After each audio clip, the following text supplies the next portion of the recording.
We will begin the session now. You will remain aware of everything that goes on. Okay. We're going to find an incident in your life you have an exact record of. Then, by sending you through it at the time it happened, we're going to reduce it. We will reduce the pain. Go to the beginning of that incident. Tell me what's happening. Well, these things get also I joined in. intertwined. A bunch of young kids like I was We young. were all very heated, very excited about this. Can you recall a time when you were happy? I think the first time I saw Habit and I was I in think you did awe. because you thought you were doing good. I mean, so you had some gratification. Oh, I felt a tremendous amount of relief. I've got the answers for everything within the religion. What are you most afraid of? It was dark. 3 in the morning, there's a knock on the hotel room door. Stop. I'll say whatever you want. I'll write up anything you I flipped out. I mean, I started punching holes in the walls. And Things didn't seem quite right. And you just feel so foolish at that point. Do you have a secret you're afraid I will find out? Yes. Yes. Go to the beginning of that incident. Okay, all right. Tell me about it. I was 21 years old, living in London, Ontario, Canada. I wanted to be a documentary filmmaker. And someone had told me about what they called, who said there's this cult in New York called Scientology, which I'd never heard of. And if you give them all your money, they'll make anything possible in your life. And about 6 months later, I was walking down the street. This guy was there selling books. Then I realized they were all the same book, Dianetics, which again, I'd never heard of. He handed me one and asked me to look at it. I was talking, I wasn't really listening to him. As I opened the cover and it said, stamped on the inside page, said Church of Scientology. And I said, take me there. All right. All right, here we go. I'm not a great multitasker, you know, and if I feel like doing something, that's what I do. And I was into this shit, and I was becoming an auditor. Like, I was in Scientology probably 4 months, and I had done more than John Travolta had done, and he'd been there for 85 years or some shit. My agents call, you know, you got an audition, fuck it, I don't really, you know what I mean? I've always on about a spiritual adventure, and this was like, whoa, this is an interesting road, you know? So, what was the question? So tell me, how was it you first got involved in Scientology? Well, I was introduced to it by some friends. I don't know if they said it or if it was just talked about by others that they had superpowers. And I was like really young, but I thought I'd like to have superpowers. But also I had done so much political social work. So this really looked like it was a solution to handling a lot of the world's problems. Instead of trying to handle things en masse, you could deal with it person by person, make each person better, and thus the world would get better in short order.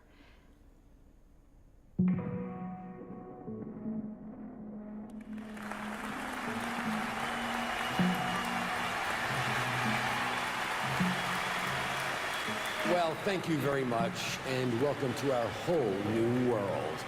It's a world where the operative phrase reads, exceeding all expectations, transcending all parameters, extending the boundaries beyond any boundary, not to mention Godspeed, lightning speed, and a quantum leap in sheer rapidity of progress up the bridge. We're out to make every life extraordinary. And if by chance it ever seems laborious or a sacrifice, then you are looking at the off-ramps instead of the highway. You are missing the signpost up ahead, the one that reads, next stop, infinity.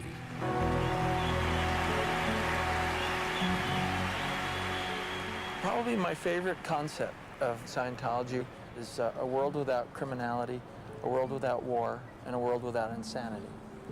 And I know of no other group that their goals are that clear. Look,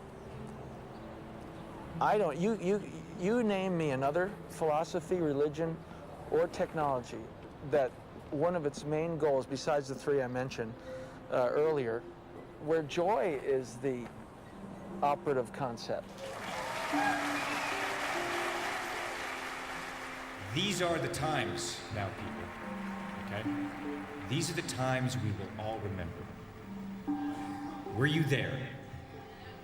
What did you do? So what do you say, we're gonna clean this place up? Huh? Okay. Because we're counting on you. Okay? All right? To LRH.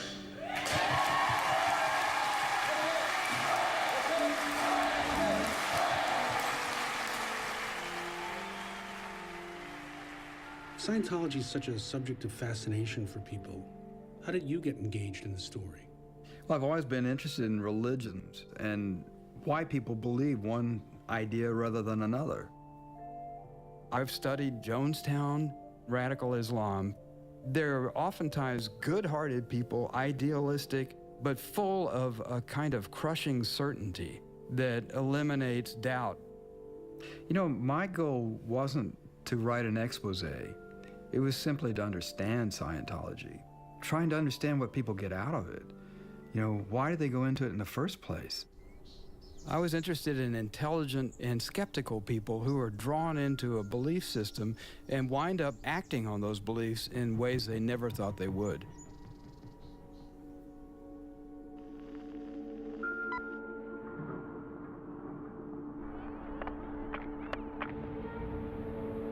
The Church of Scientology turned out to be 2 offices above a Woolworth store.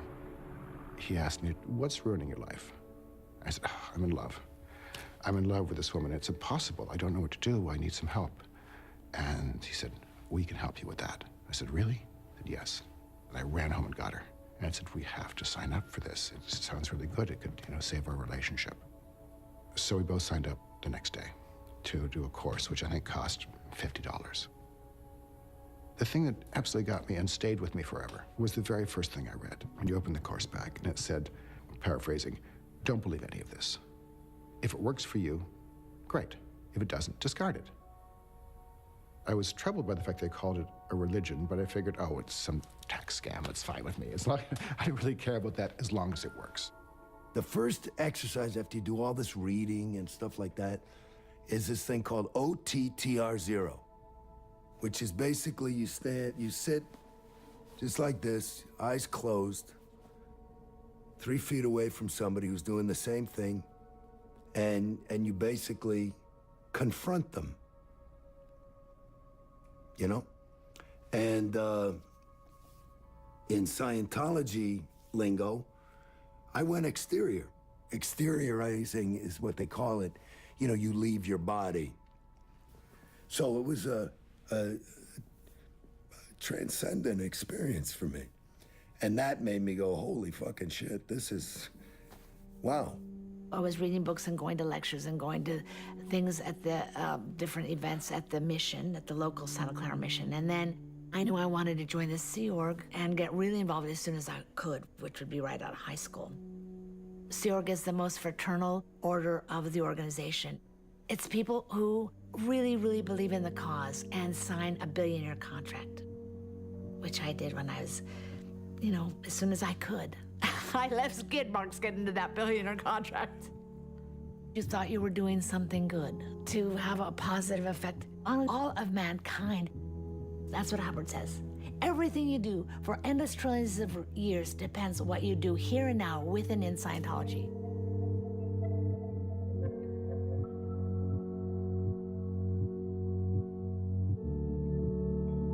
I began to ask this question, what is man? And I found, oddly enough, that nobody could tell me what man was. What did he consist of? Where was he going? What was he doing? To really know life, you've got to be part of life. You must get down and look. You must get into the nooks and crannies of existence. You have to rub elbows with all kinds and types of men before you can finally establish what he is. And you, in fact, did this? Yes, I've slept with bandits in Mongolia, and I've hunted with pygmies in the Philippines. As a matter of fact, I have studied 21 different primitive races, including the white race. And my conclusions were that man, he was a spiritual being that was pulled down to the material, the fleshly interests, to an interplay in life that was, in fact, too great for him to confront. And I concluded finally that he needed a hand.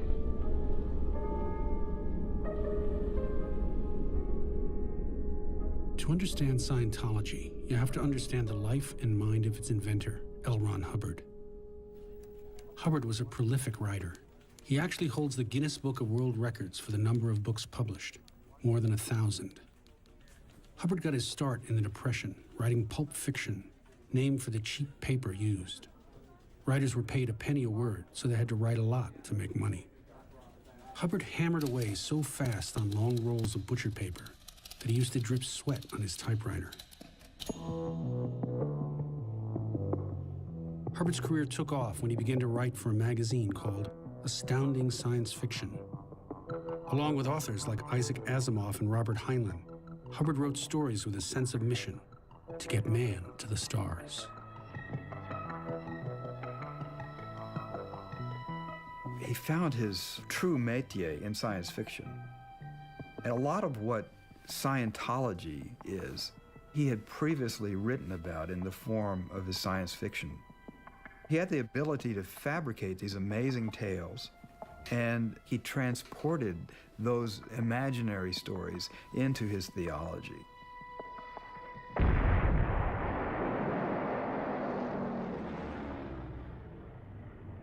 After Pearl Harbor, Hubbard took command of a subchaser, but he was still a man prone to invention. He would write that he sunk 2 Japanese subs, but in fact, just off the coast of Oregon, he opened fire on what turned out to be a log and dropped most of his depth charges on underwater magnetic rocks. When he accidentally shelled a Mexican island, he was relieved of his command. After the war, Hubbard ended up in Los Angeles, where he settled in with a small group of seekers and visionaries. A guy named Jack Parsons, a fascinating man, was one of the founders of the Jet Propulsion Laboratory. And there's actually a crater on the moon named after Jack. He was a significant scientific figure, but he was also the head honcho in this black magic cult. It was called the OTO, or the Ordo Templi Orientis. They followed the teachings of Aleister Crowley, a famous sexual magic figure in England. Parsons had a mansion in Pasadena. They would have ceremonies, and they were seeking some sort of goddess figure that he could impregnate in order to create the Antichrist. Hubbard moved in and became Parsons' assistant. One night, this beautiful redhead named Marjorie Cameron showed up at the door. She was perfectly willing to engage in this sexual ritual in order, supposedly, to produce the Antichrist. She and Jack eventually got married. That happened after Hubbard ran off with Jack's girlfriend, Sarah Northrop. Scientology and Hubbard would later refuse to acknowledge his relationship with Sarah, but we uncovered Sarah's own recollections of her time with Hubbard. He was 13 years older than I was. I thought he was a great war hero, a captain of a ship that had been downed in the Pacific, and he was weeks on a raft, and he'd been blinded by the sun, and his back had been broken.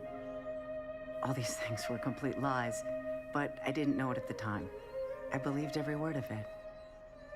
If only Sarah had seen Hubbard's military records. In a 900-page file, Hubbard's activities are laid out in extraordinary detail. Hubbard told people that he had been blinded and crippled during the war, and that practices that would form the basis of Scientology had cured him. But his records show that his only wounds were mild arthritis and conjunctivitis. We had this terrible fight, and he told me he was going to commit suicide if I didn't marry him. I really believed him, so we got married. We spent the winter in that lighthouse on the lake in the Poconos. I remember one awful night when I was asleep and he was up typing, and he hit me across the side of the head with a .45 because I was smiling in my sleep, and he said I was thinking about somebody else. I got up and left the house and walked on the ice of the lake. I was terrified. He always said that he would kill me rather than let me leave him. The only good thing I got from Ron was my baby.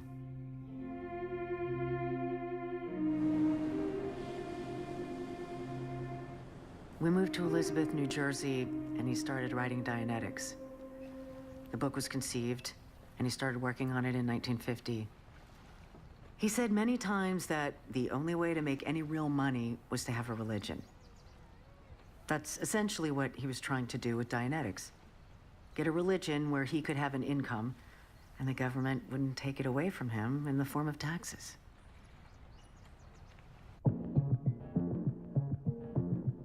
Dianetics was an immense success. From the moment it was published in 1950, it swept through America and other countries around the world. This book, that's the background of all of this. That's what started all the trouble.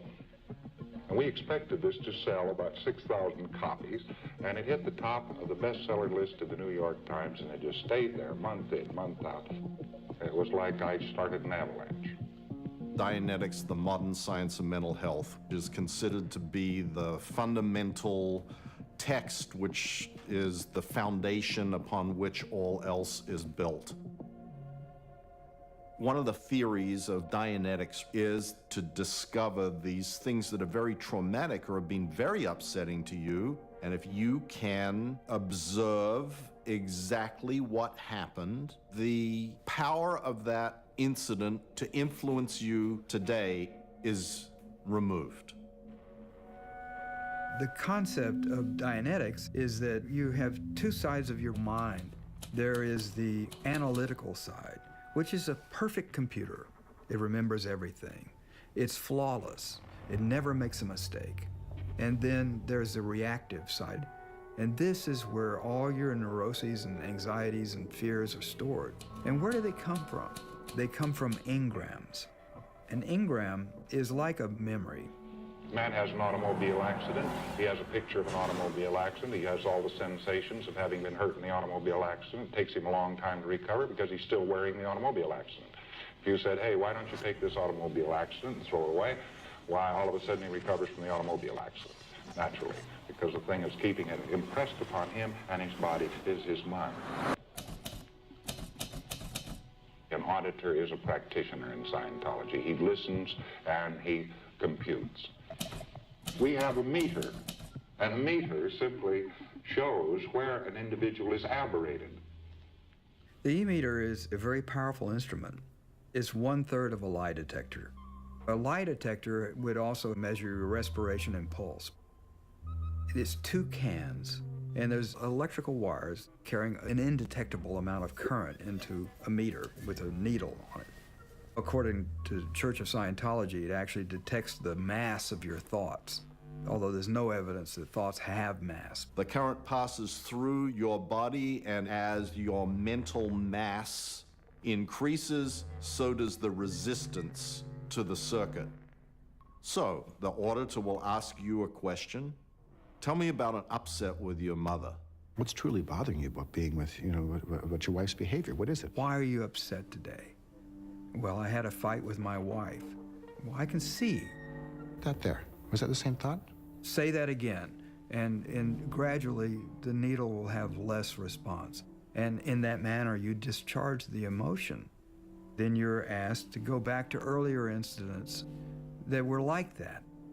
And you might say, well, my mother spoke to me in the same scolding tone of voice. And you recount that story. And eventually you discharge the emotion. And that's very much like Freudian therapy. But with Scientology, then they'll ask further, well, that's as far back as I go. Well, maybe not. The auditor might say, something just registered on the meter. What was that? I had an image in my mind. Well, what was the image? It was a barn. Are you inside the barn? Go back to that image. Okay, open the door. What do you see? Well, it looks like 19th century France.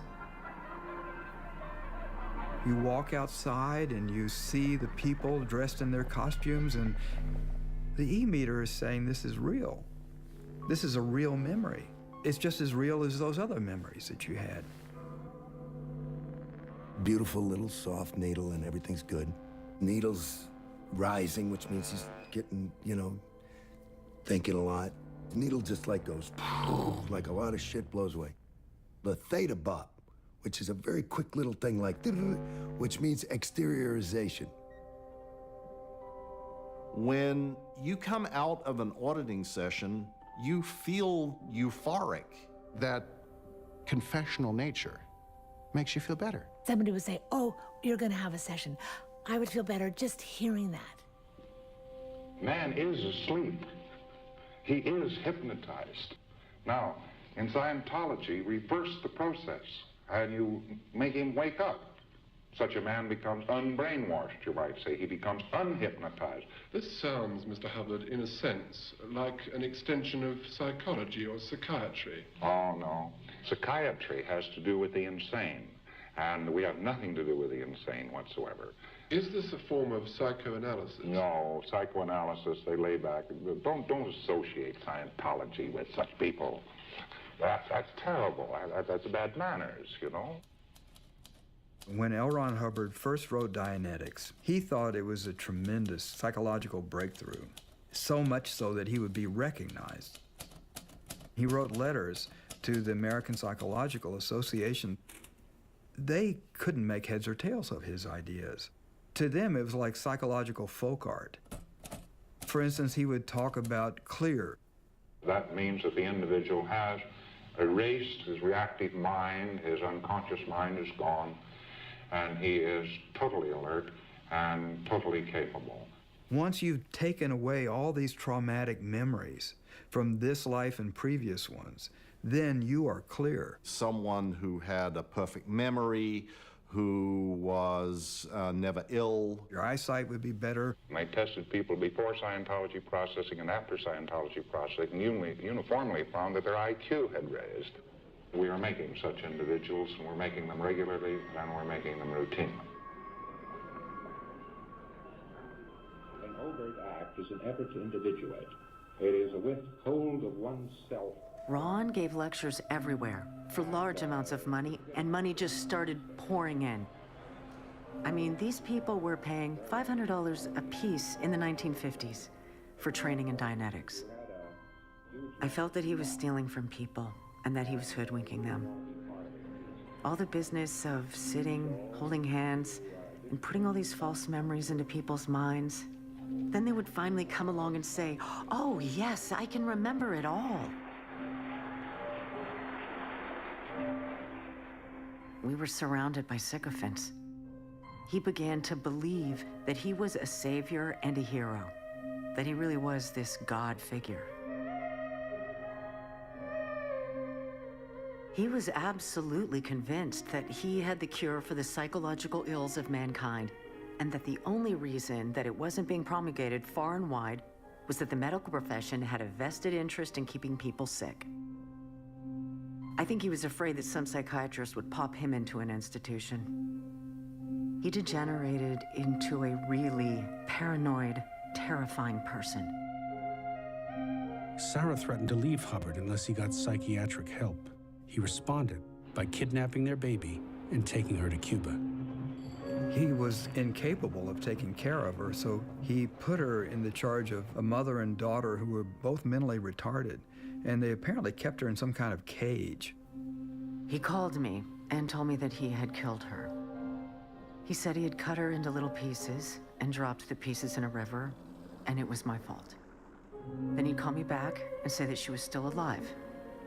And this went on and on and on. When Hubbard came back to the U.S., Sarah persuaded him to agree to a divorce and give her custody of their daughter. When I left him, he cleaned out all the joint bank accounts so that I wouldn't have any money. Hubbard soon lost all his money, too. Dianetics proved to be a passing fad, like the hula hoop. But Hubbard still had his imagination. So he repackaged the ideas of Dianetics into a religion called Scientology. I shall ask you for an ARC break. Hubbard added more science and more structure. Along with the e-meters came a payment plan. Every step to clear had a price tag. How would you describe their business model? Rapacious. It's all about making money. Hubbard, from the beginning, knew that people would pay for this counseling at a pretty good clip. And so he continued to come out with more and more levels. The real money was in paying for these higher and higher courses. They were getting into thousands of dollars. Those prices kept going up and up. That's really where Scientology begins to create this indoctrination. It's Hubbard that came up with that, only Hubbard, and you have to be a part of our group to get that spiritual satisfaction you were looking for. The Hubbard College of Scientology, Qualifications Division, Department of Certifications and Awards, does hereby certify that Anthony A. Phillips has attained the state of clear. As more members paid for Hubbard's bridge to total freedom, the church's coffers swelled with hundreds of millions of dollars. From the beginning, Hubbard tried to shelter that revenue from any government taxes. The founding Church of Scientology attempted in 1967 to get a court determination that it was exempt from federal taxation on the basis that it was a non-profit religious organization. A federal court denied the founding church tax exemption, saying that some of the church's earnings from 1955 to 1959 were used for the personal benefit of private individuals, L. Ron Hubbard and family. ABC News has repeatedly requested interviews with Mr. Hubbard. We have been told that he is unavailable.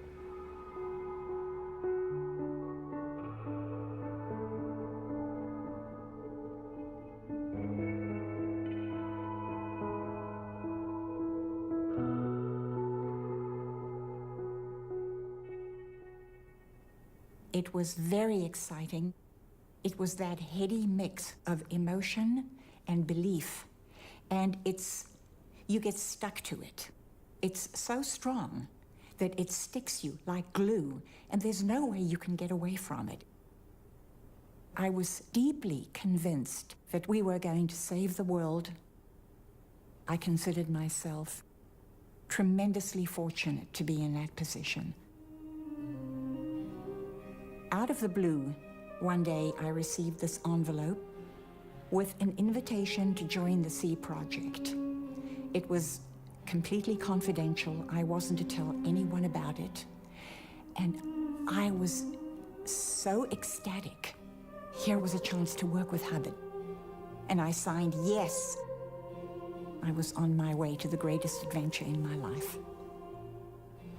We had an overnight flight to Las Palmas in the Canary Islands, where we found at about 6 o'clock in the morning, we were taxied down to a dock. We had to climb up this rickety ladder all the way up to the ship, and we couldn't believe this was where we were going. This ship was a rusty hulk. I was given a dirty, old jumpsuit to get into, missing one arm, and the other one was almost half torn off, and put to work. We had to scrub the ship and clean out the ship, which was arduous, strenuous work in the heat. Hubbard came to the ship every day, smoking cigarettes and surveying his kingdom. After dinner, he'd come and join us on the well deck. There he was, right amongst us, talking to us. He would be his most magnificent self at those times. He'd lean back and he'd look up at the cosmos, and he'd point out galaxies and constellations, and he'd say, the fifth invaders are up there, and this is how they're dressed, and this is how they talk. And see that blip across the sky over there? He'd point it out, and we were all, yes, we see it, we see it. And he'd say, and that's one of their space vessels. And there was the fourth invader force was here. The fifth invader force came in, and the name of this solar system is Space Station 33. The fourth invader force had been there for God knows how many skillion years, have been sitting down. And we'd sit there spellbound. You could hear a pin drop on that ship. He had us emotionally captured and held right there in the palm of his hand where he wanted us. He had us right there. In the early 60s, Hubbard was under investigation in various countries. His solution was to take to the high seas. He made himself Commodore of a fleet of 3 ships, a Scientology navy. To crew the vessels, he created the Sea Organization. The members of this so-called Sea Org would become the church's clergy. They began going from port to port in the Mediterranean, show up for a few days and then go off, sail off in some other direction. And a very enterprising reporter for Granada Television in Britain tracked him down. Slate 1, take 1. That's one of the very few instances where Hubbard has actually appeared on camera. What are you actually doing on this ship now? I am studying ancient civilizations, trying to find what happened to them, finding out why they went into a decline, why they died. Hubbard believed that he had lived various lives in the Mediterranean area, as a Phoenician prince, as an Italian prince. As a matter of fact, it's quite interesting that exercises can be conducted which demonstrate conclusively that there are memories which exist prior to this life. He had buried treasure all around the coastline, and he wanted to go find all these caches of treasure. We were all very heated, very excited about this. Whatever was his whim, we did. We would have died for the old man. Don't you wake up sometimes in the middle of the night and think to yourself, well, I've been on this ship with a whole lot of Scientologists who believe I'm fantastic? They don't believe I'm fantastic. If you saw the number of times I don't follow my orders. LRH started to devise a system of penalties or punishments, or what he called ethics. And one of the penalties for the auditors making mistakes in their auditing sessions was to be tossed overboard. You have done such and such and such and such, and we commit your errors to the deep, and then just pushed overboard. 30 feet, 35 feet. This is very definitely off the record, and don't use it. But Scientology organizations were probably much more precisely conducted when I was a director of them. I haven't been a director of them sometime. So maybe there are abuses. I wouldn't tell anybody else that. Do you ever think that you might be quite mad? Oh, yes.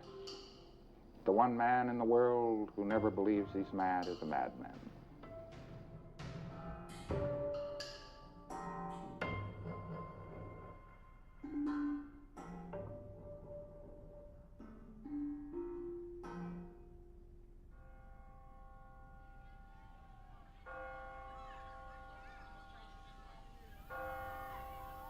So we got married a year and a half after we joined and moved to California.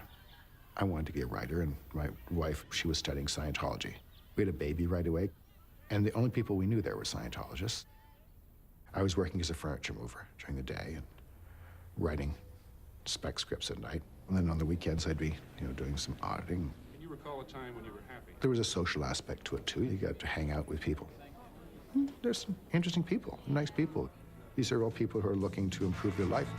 I tripped on a cloud and fell 8 miles high. I tore my mind on a jagged sky. I just dropped in to see what condition my condition was in. Yeah, oh yeah, what condition my condition was in. While Hubbard was hiding from public view, he was very active in directing the operations of the church, particularly in Hollywood. This was just after the Haight-Ashbury era. And what Scientology was selling itself is get high without drugs. It was a place where people went and explored ideas, and you would often see famous people. Leonard Cohen, members of the Grateful Dead, Rock Hudson. So they purchased the Celebrity Center. The idea was to draw in these famous entertainers and use them as pitchmen for the religion.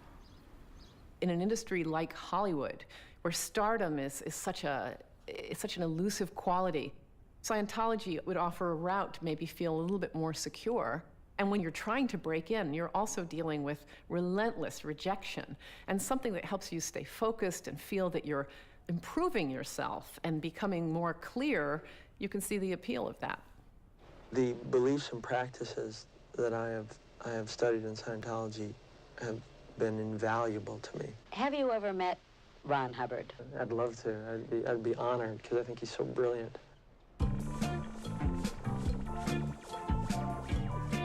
So when I worked at the Celebrity Center, I would, just recruit various people like Priscilla Presley and, of course, John Travolta.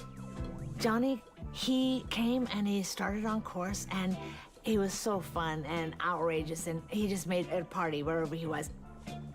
John Travolta was a young actor in his very first movie. He was a troubled young man, and he was looking for help.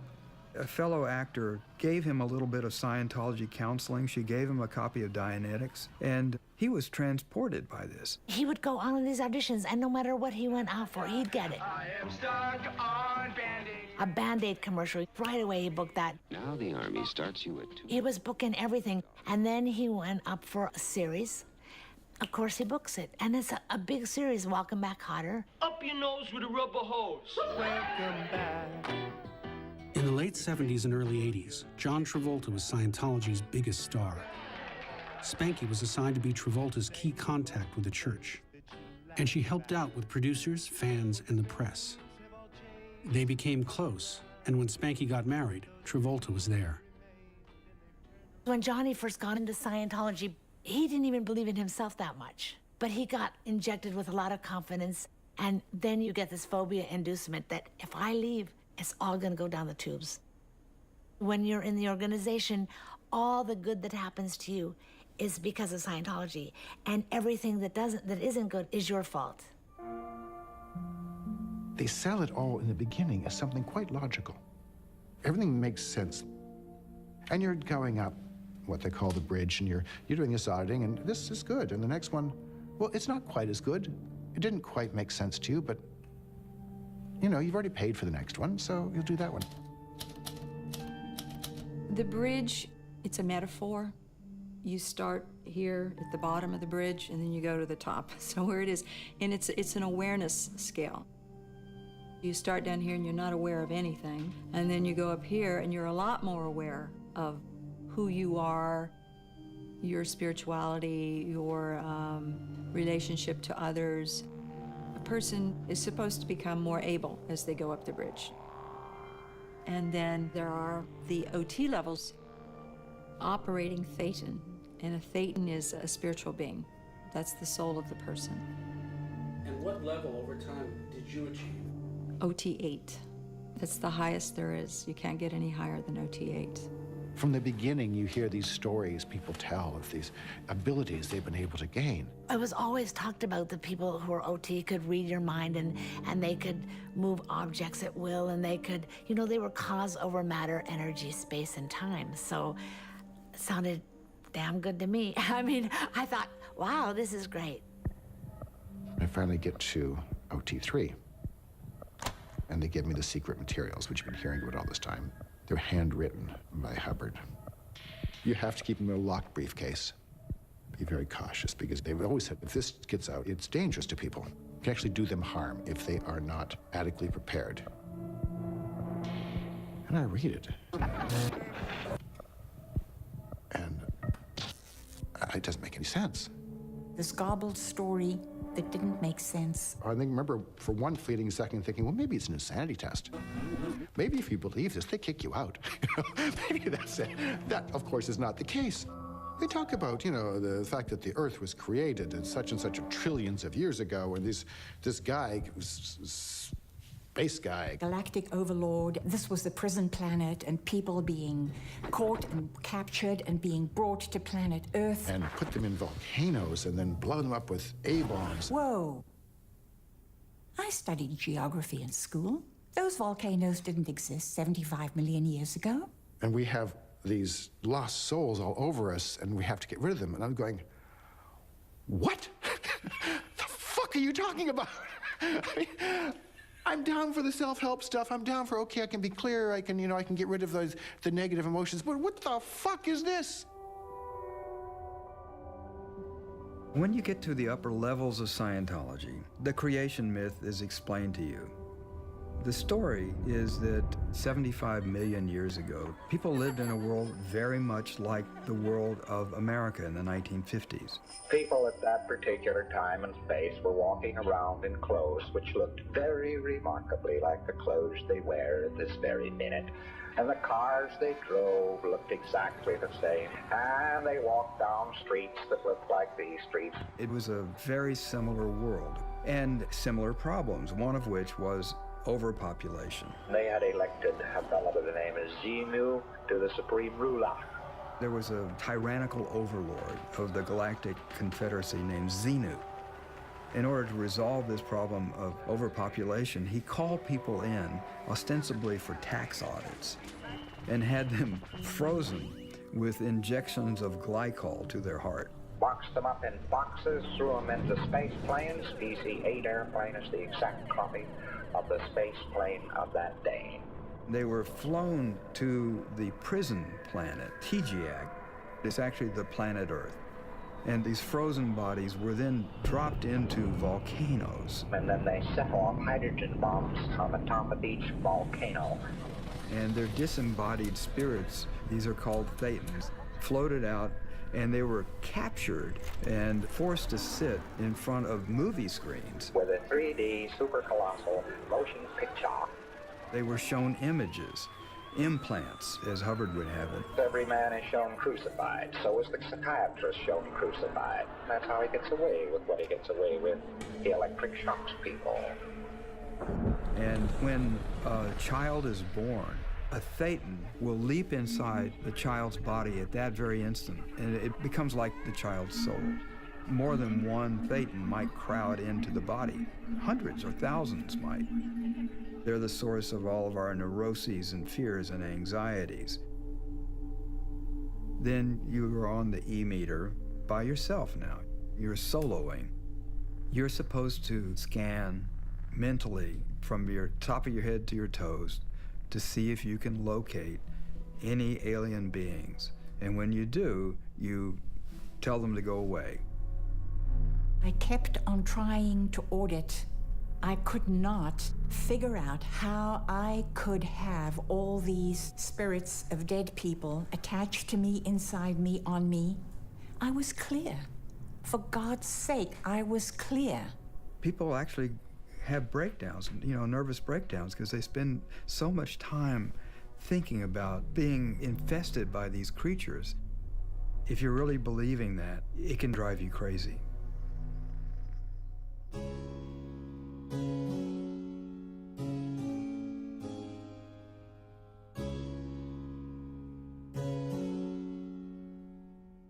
Those years of introspection eventually led me to sincerely considering that I was so bad that I couldn't confront how bad I was.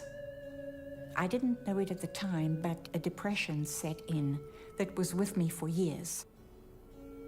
And the worst thing was that LRH kept ordering me to more auditing. I had to find swords that were stuck in me, hypothetical swords, imaginary swords that were causing all this pain. This auditing went on and on. It wasn't doing any good. I should have been left alone. But everything that I took offense with, I rationalized almost immediately. I had to. I could not continue in this game of Scientology without explaining away what he was doing. It got to be a way of believing, and every one of us got into that. It was part of the mind control. It was part of the cultic manipulation. He was the master who did it to us, and we took it on, and then we did it to ourselves. And I learned from it that I would never, ever again, go do the bidding of a tyrant.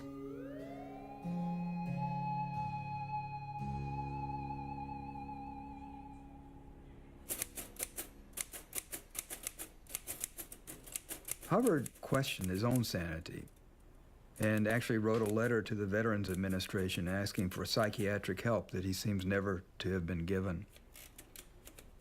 I think that his whole creation of Scientology really was a form of self-therapy. If he was just a fraud, then at some point he would have taken the money and run, but he never did that. He spent much of his day on the e-meter trying to understand what was going on inside his own mind. Hubbard became increasingly paranoid that a powerful Thetan had infected his body and that regular auditing wasn't strong enough to make it leave. When Larry Wright was researching his book, he videotaped an interview with a Scientologist who was asked to help Hubbard expel the Thetan. He was having problems getting rid of a BT, body Thetan. So he wanted me to build a machine and basically blow the Thetan away. Just get him out of there, blow him out. And also kill the body. It was a suicide mission. Basically, yeah. But I didn't want to kill him. I just wanted to scare him. So I had read some books about Nikola Tesla and stuff, and I figured maybe building a Tesla coil would probably be the best route to go. I had little electrodes that you hook it up to the e-meter, so when he's on the cans, then he would just flip the button and it would do its thing. So did he try it? As far as I know, he blew up my e-meter. Burn it up. Scientology really is a journey into the mind of L. Ron Hubbard. And the further you get into it, the more like L. Ron Hubbard you become. Thank you. In 1980, LRH moved off the lines so that he could continue his writings and researches without any distractions. He has now moved on to his next level of OT research. This level is beyond anything any one of us ever imagined. This level is in fact done in an exterior state, meaning that it is done completely exterior from the body. At this level of OT, the body is nothing more than an impediment and encumbrance to any further gain as an OT. Thus,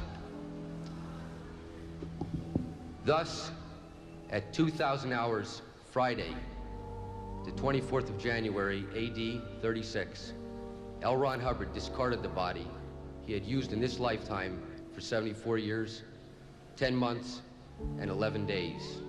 Although you may feel grief, understand that he did not and does not now. Hubbard died of a stroke in 1986, but he left no plan for succession. The ambitious David Miscavige stepped forward, and by bending arms and making deals, took control of the church and installed a new generation of lieutenants. We want to make sure that all of us end cycle on this completely so we can get on with the job that is ahead of us. The first time I met Miscavige was in '83. He was a guy running back and forth between Hubbard and the property in Hemet in a van, back and forth delivering messages. Worked my way through the organization, and Miscavige would come down to Florida, where I was running the place, and we slowly but surely became friends. By 2001, I was working directly for Miscavige. We'd sit and drink a bottle of scotch, and I'd hear everything he had to say about the church and about the people involved from his perspective. And honestly, it was horrifying. It was scary. In Scientology, there was a concept that 98% of the people are good and 2% are evil. Well, he worked very hard to convince me that it was the other way around. 2.5% were okay, and the rest were very evil and bad, and somehow they'd all been dumped on that base so they could be around him. He was extremely paranoid. So, Marty, is Miscavige a true believer? Yes. he has to continue to believe, because if he looks at it rationally and he sees that it is as I say, it will destroy him. You know, he'll realize that, you know, because he's done a lot worse than I've done. You know, he's abused people on a personal level. It's how he got to the top, and it's how he stayed at the top. At the age of 11, David Miscavige joined the church with his parents. As a child, his ambition caught Hubbard's eye.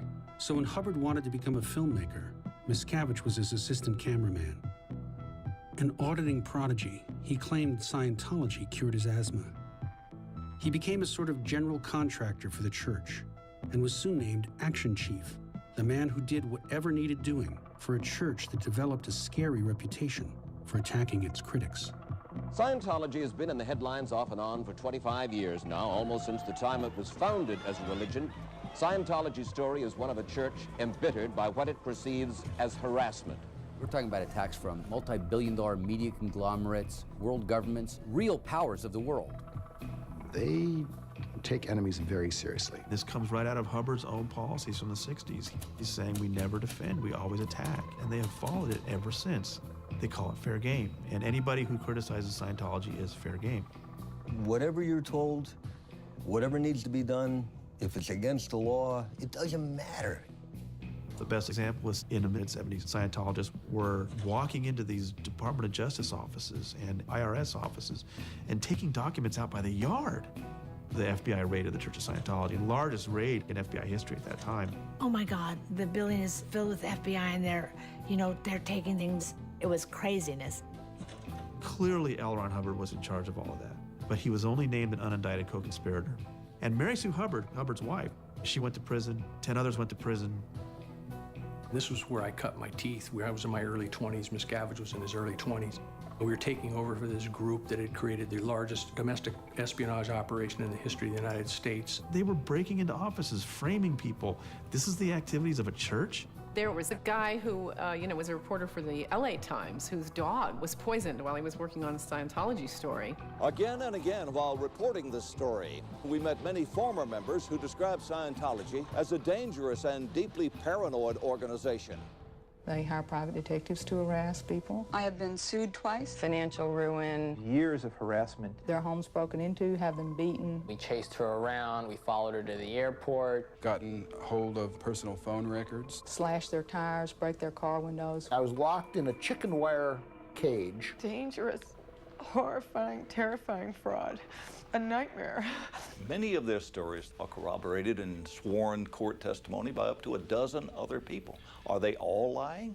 They sat in a room. They figured out what they were going to say. My position as the spokesperson was to evade the question or sleaze around some way or give what was an acceptable answer or something that I believed at the time. Please welcome Mr. Mike Rinder.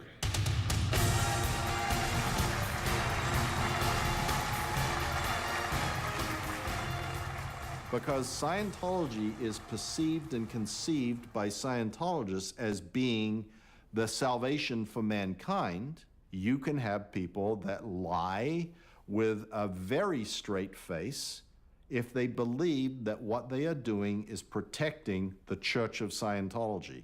L. Ron Hubbard says, we do not find critics of Scientology who do not have criminal pasts. Do you believe that? Sure. People who oppose you are undoubtedly criminals? I believe that, yeah.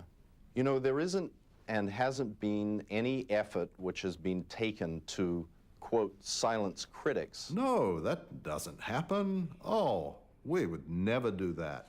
But according to many insiders, Hubbard was growing more and more vindictive toward those who stood in his way. He created what he called the Rehabilitation Project Force. The RPF was what we called it. It was the prison camp where you'd go for reindoctrination. It was on the 7th floor of the Hollywood headquarters, a confined space to rehabilitate members who might be harboring subversive thoughts. Spanky was sent to the RPF when she objected to the way the church had denied medical treatment to her boss. I went thinking, of course, this is a big mistake. And then I got there, and there were like 200 of us. So much of the exec strata of the organization that hit the skid simultaneously. RPF stands for Rehabilitation Project Force.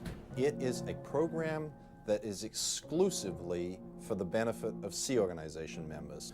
If they are stressed out, if they're not doing well on their job, have them do menial type work and 5 hours a day of auditing and Scientology training. It's a fabulous program. We were working, cross my heart, 30 hours on, 3 hours off, doing like hard labor, like having wire brushes on windowsills and sanding and sanding and sanding, breathing paint fumes. That regular crew would eat first, and then we'd get what was left. It was kind of like table scraps. There was mattresses out there on the roof, and they were wet and soggy and gross. And if you got to sleep for 3 hours, sometimes you just have to go out there and crash out.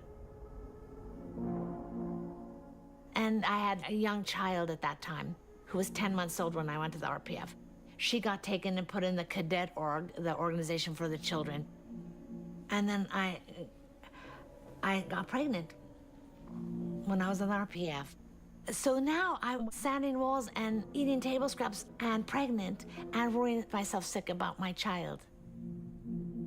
In Spanky's time, the children of Sea Org members were separated from their parents and raised in the cadet org to remove all distractions from their parents' ultimate responsibility, to clear the planet.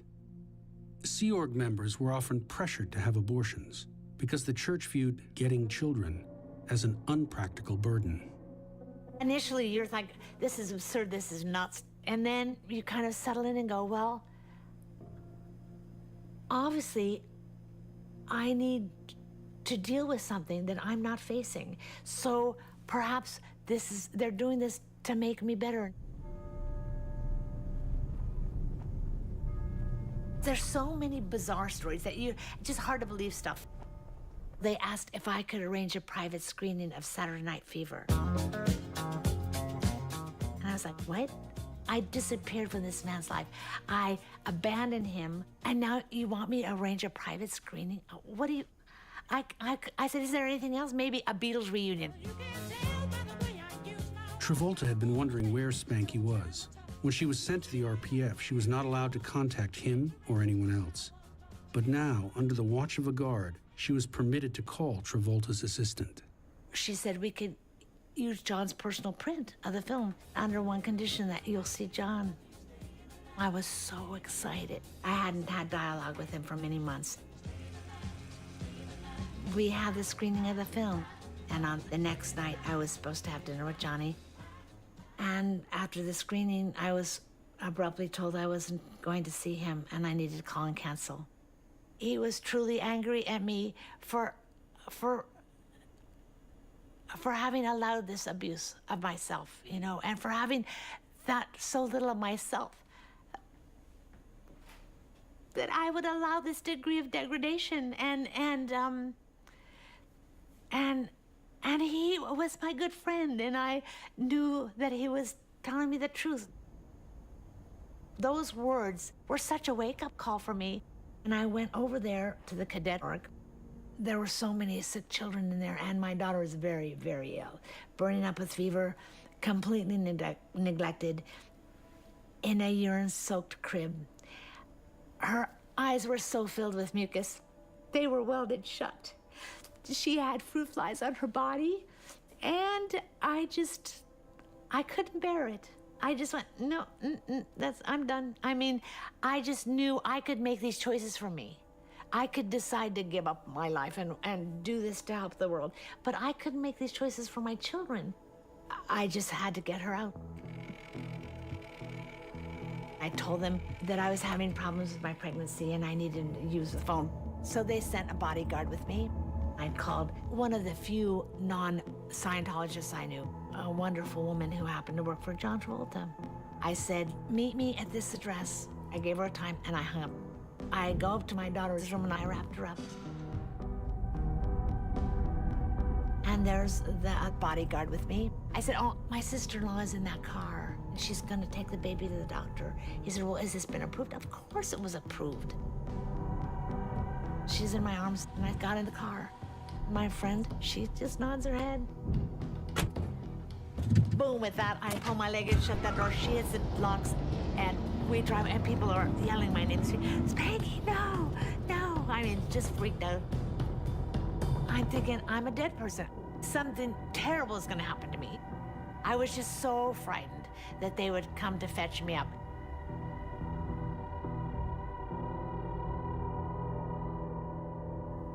One of the turning points in Travolta's relationship with the church is when he understood what was happening to Spanky, he didn't do anything about it. I know that he certainly got exposed to the fact that not everything was on the up and up. Why that wasn't sufficient for him to leave, I don't know. I often wonder what could possibly keep him there. Can you recall an incident which occurred when your mother looked younger? An auditor learns to keep notes contemporaneously as he is doing a session about every detail of the person's life, back to birth and beyond. If you do the whole program, you end up with up to a file cabinet full of pre-clear folders on notations about your life and your thoughts and your considerations about your life. It's the most intimate detail. You're always encouraged, you're always threatened to disclose more and more and more, and all of it's recorded. All of this material, which is represented to you to be held sacrosanct, in fact, any information that might do some harm to the organization gets unclassified automatically and gets reported to another branch of the church that deals with ethics.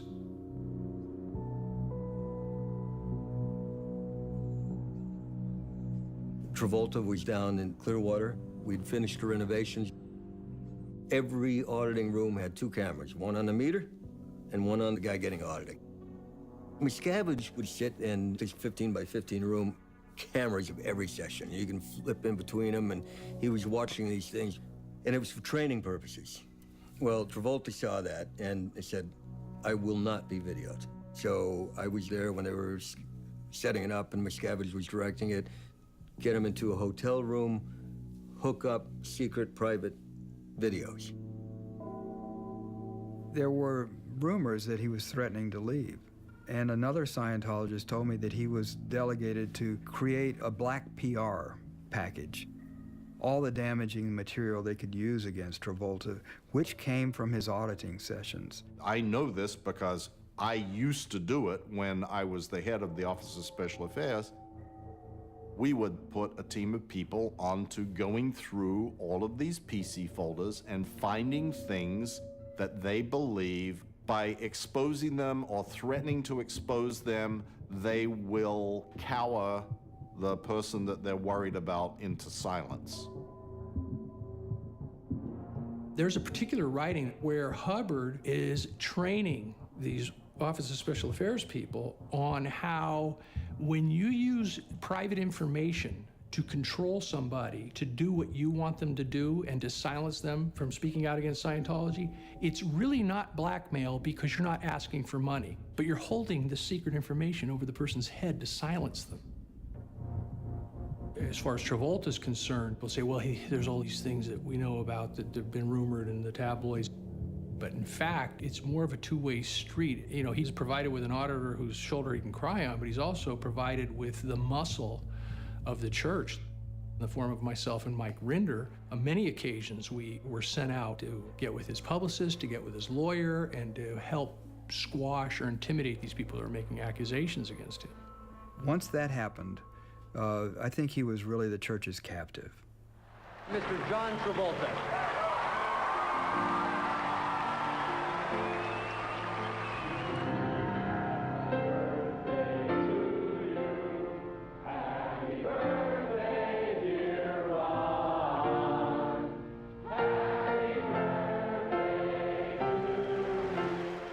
When they were facing lawsuits and stuff like that, he'd be brought forward and make his testimony about how great Scientology is. He had the opportunity to affect the behavior of the church, and he chose not to.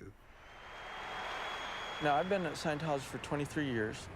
I felt like a pioneer in many ways, and I've seen my efforts come to fruition, you know, in various ways. So I think very few people can say that. I'm part of a frontier in a way, you know, that very few people ever get to be part of.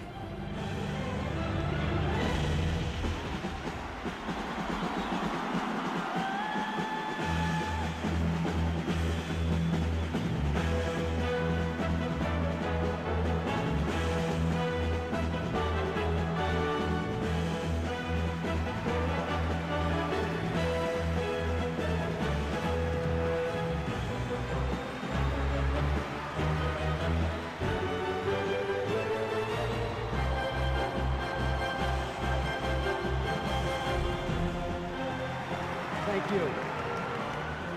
Welcome to church.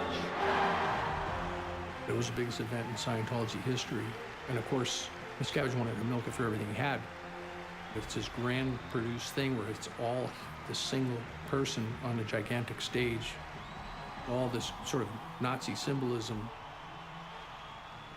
I clearly recall getting prepared for the event and Miscavige up in that office, you know, going 18, 20 hours a day writing this speech and thinking to myself, my God, you know, this is not just a victory celebration. This is a coup. What we're going to talk about is the war to end all wars. When you were in Scientology, you were in all the way. There's no half in and half out. A decade into Miscavige's leadership, a simmering crisis finally came to a boil. For years, Hubbard had insisted that Scientology was a religion and should be tax exempt, so he had refused to pay any taxes.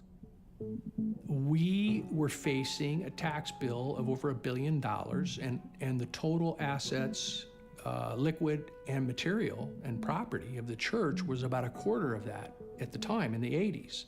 And so just from a real simple accounting basis, it was life and death. If we don't get exemption, we die. If we get it, we survive. Now, as LRH said, one certainly couldn't contest anyone as holy as the commissioner of the IRS, whom I believe gives God his orders, LRH. Faced with this crisis, David Miscavige formulated a strategy. Think of the nerve that it takes to decide to take on a war with the IRS. The Church of Scientology has been crucifying the federal agency for its sins on a regular basis, both in and out of courts. Thousands of Scientologists all filed lawsuits, not just against the IRS, but against individual IRS employees. 2,400 total lawsuits, all going at the IRS at one time. It was a litigation nightmare. Being Miscavige's right-hand man, I was in charge of all those efforts. We were not only suing them in every possible jurisdiction there was, we were investigating the IRS for crimes generally, or things that would offend the public. Hearings into IRS integrity. In the late 80s, there were hearings about IRS abuses that had nothing to do with Scientology, had nothing to do with nonprofits, they had nothing to do with churches. They had to do with Joe Taxpayer. And then we were publishing these glossy, expensive magazines. In fact, the exposés of IRS crimes were so hated that possession of Freedom magazine was banned by IRS officials in the IRS building. There is going to be a IRS conference in the Catskills, right? And so we would send a PI, find out which hotel it's going to be at, get down there during happy hour, socialize, and this guy's tallying who's drinking what. And so we go through the Freedom of Information Act to find out that the taxpayers are paying the bar bill. And it's so much money. And of course, you know, in the scheme of things, it's nothing. But from a PR perspective, it's everything. IRS officials told me to my face they weren't interested in hearing anything I had to say because, and I quote, "You are a Scientologist. You are a mindless robot." Well, those who know me can imagine my response. It was short, but certainly made the point. A negotiation began to take place between the IRS and the Church of Scientology. How do you define a religion? It's not so easy. Why is one body of thinking of religion and another body not? The only organization entitled to make those distinctions is the IRS. It's an agency very poorly equipped to do that. I mean, they're mainly accountants and lawyers. They're not theologians, but it's the only opinion that matters.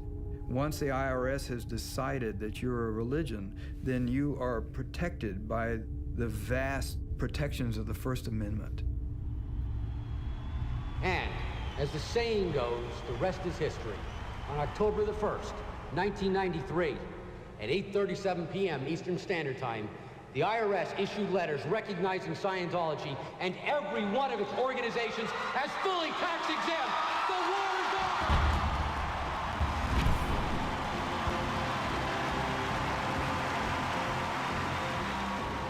The war ended because the IRS surrendered. It forgave the billion-dollar tax bill and granted Scientology its tax exemption. Even Hubbard's novels were declared religious texts, their sales exempt from taxes. What happened is that Fred Goldberg, who was the IRS commissioner at that time, Miscavige let Goldberg know that if we could find a way to get tax-exempt status, all those lawsuits will go away overnight. And as we were going out the door, Fred Goldberg goes, "Is he serious?" And I said, "Yeah." And he sort of breathed a sigh of relief and kind of nodded and smiled.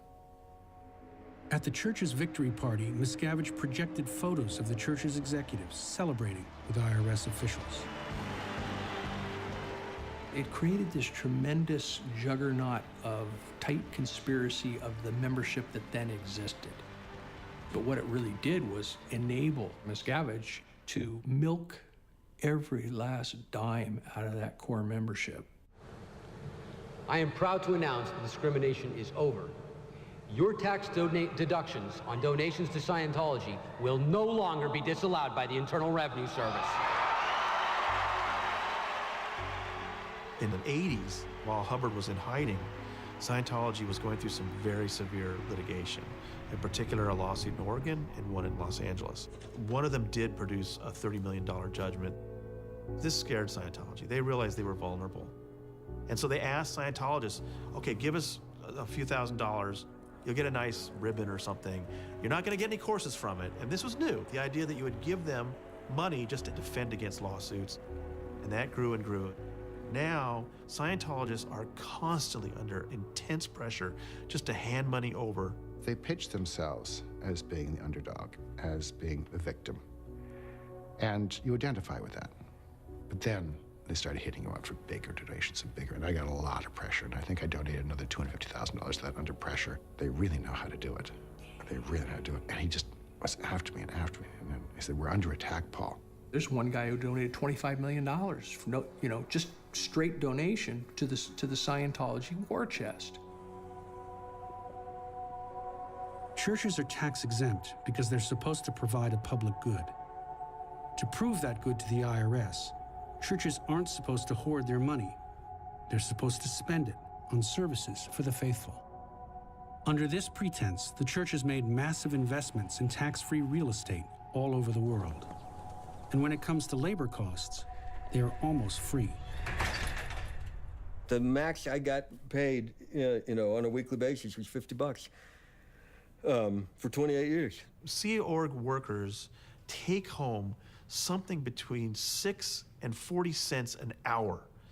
So if you've got very low labor costs, no taxes to pay, and wealthy people giving you donations, you can see why Scientology has amassed huge piles of money. How much are they worth? This was a bit of a mystery, but just recently I obtained tax records that Scientology does have to turn in. 3 of the main entities of Scientology, and there are 20 or 30 of them, but the top 3, just on their own, have a book value of $1.5 billion. It's stunning how much money a nonprofit has been able to amass. Following our greatest triumph over fourth dynamic suppression, it is time to reach out and create a new era of expansion. It's a crime that we've given them religious recognition and that they can hide behind it. Meanwhile, you got very good people in there. Their lives are being destroyed. When I started this story, I stumbled across an FBI investigation of the church. They were investigating human trafficking. It seemed that people were being confined against their will. There were lots of reports of people being physically abused and the exploitation of labor and child labor. All of these things were questions that the FBI had. While that investigation was going on, a case was being heard in California, the Headleys, who were suing the church for many of these same violations.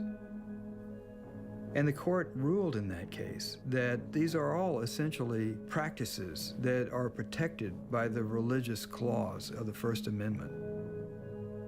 Once that ruling came out, the FBI dropped its investigation. I think it was an indication that the church is protected. Before ending cycle completely on the IRS, there is one thing I do wish to do. Sir, Done.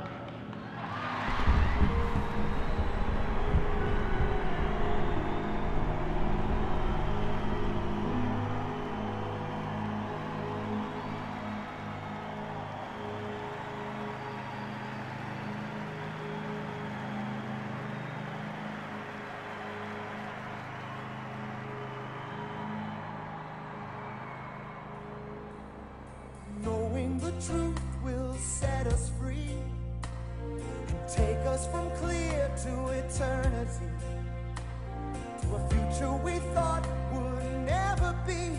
We stand tall. Hey, la, la, hey, la, la, we stand tall. Oh, yes. Everybody, hey, la, la, la, hey, la, la, we stand tall. The We Stand Tall thing, this again was part of this whole IRS thing. And Miscavige had the song composed by the musician group they had up at the studio. Well, he was trying to turn this into, this was a result of the power of this movement.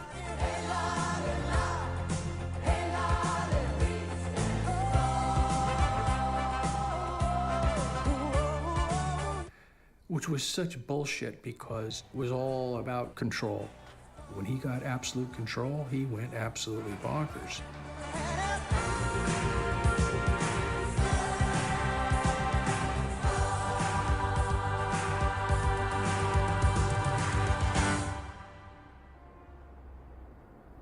You know, most religions are tax exempt, and many have beliefs and practices that in the modern context would be considered strange. Is Scientology any different? I mean, if you go to a Christian or a Jew or Muslim and ask them, what do you believe?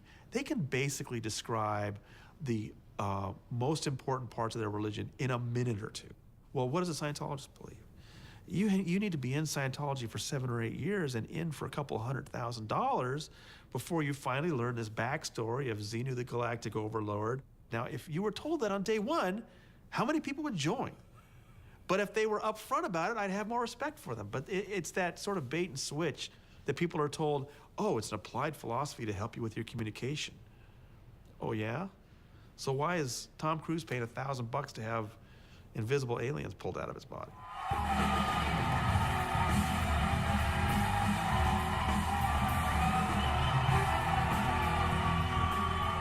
What happens when your zone of influence is the global stage? How much must one do to call themselves a Scientologist? How much so that when their head hits the pillow, they can live with themselves, knowing they did all they could do? That is our final story this evening. It's a story that affects every Scientologist, for all of us are the beneficiaries of what he presents. Tom Cruise was the guy. Miscavige and Cruise have been pretty buddy-buddy way back to Days of Thunder. He was on the set with them, went skydiving with them, was hanging out with them all the time, and that was when Tom first met Nicole.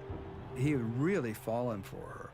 They got married, and this posed a dilemma for the church because her father was a well-known psychologist in Australia. From the church's perspective, he's the enemy. He's a suppressive person. How could you kill me? Because Nicole is still in a relationship with her father, that makes her dangerous. She's a potential trouble source, PTS. And because Tom is related to her, this all causes trouble from the church's perspective. You have to break that dynamic. Nicole, her biggest beef was that Tom was becoming increasingly like Dave. She really got him to drift away from the church, and Tom was not really actively involved in Scientology between 92-ish all the way up till 2001. They were away for more than a year shooting Eyes Wide Shut in the UK, and Cruise was not in touch with Miscavige, and this drove Miscavige crazy. I was assigned to get him back in, and that was coincident with, and I was to facilitate the breakup with Nicole Kidman. How'd you do that?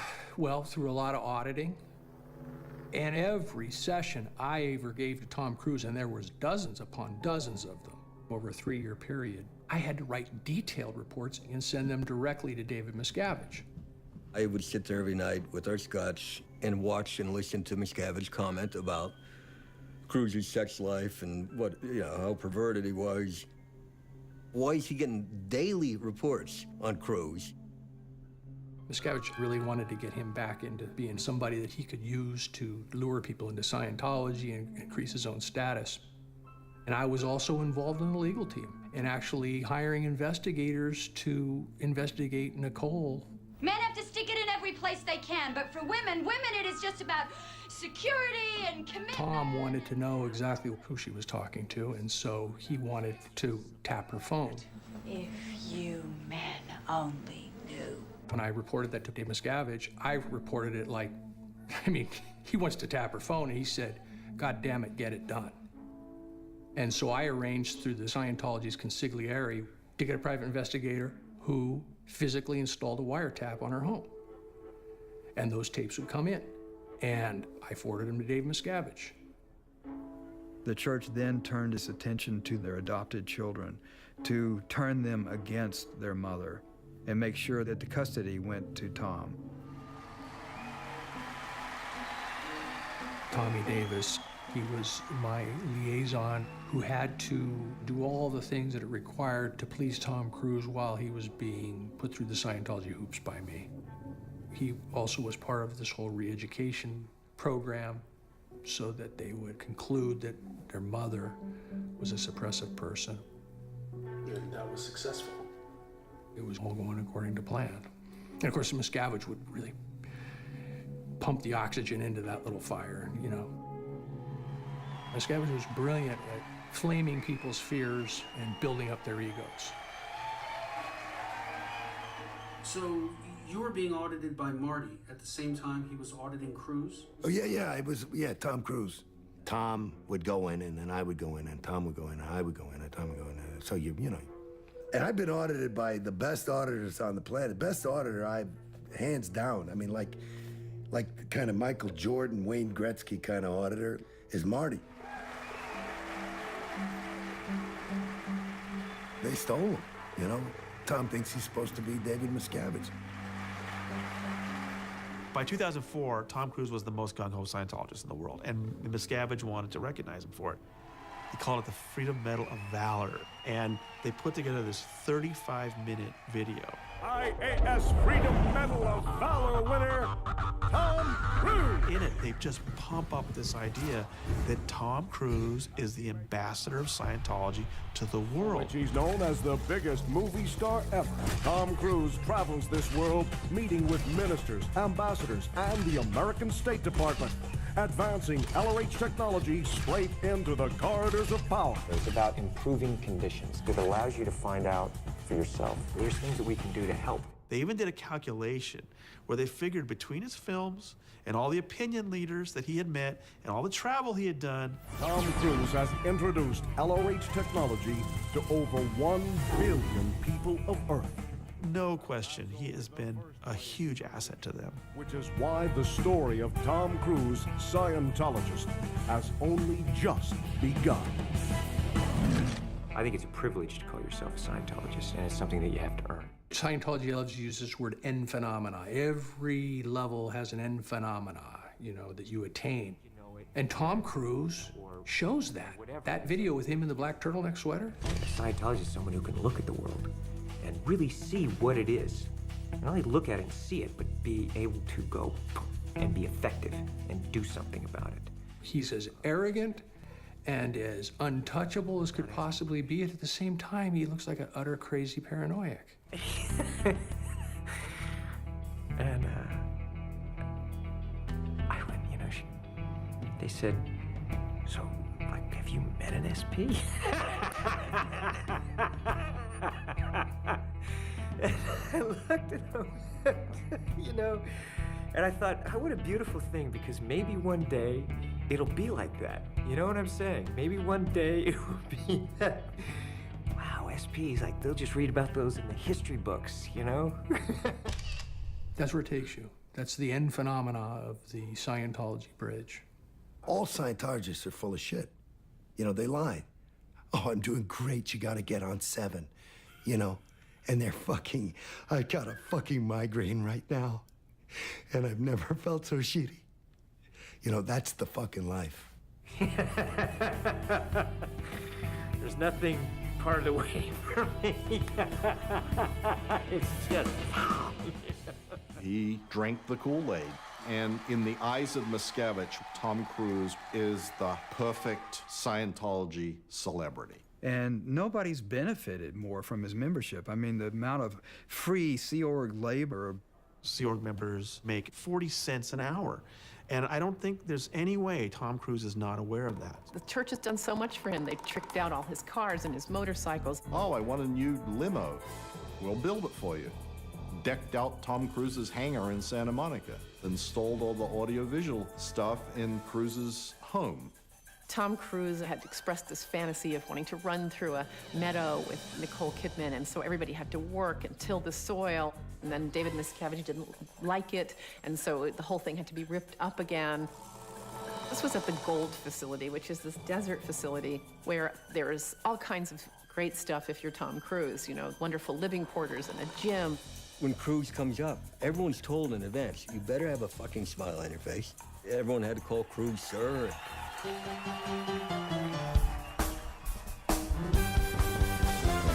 Just take those old records off the shelf. I sit and listen to them by myself. Today Luther King got the same song. I like that old time of rock and roll.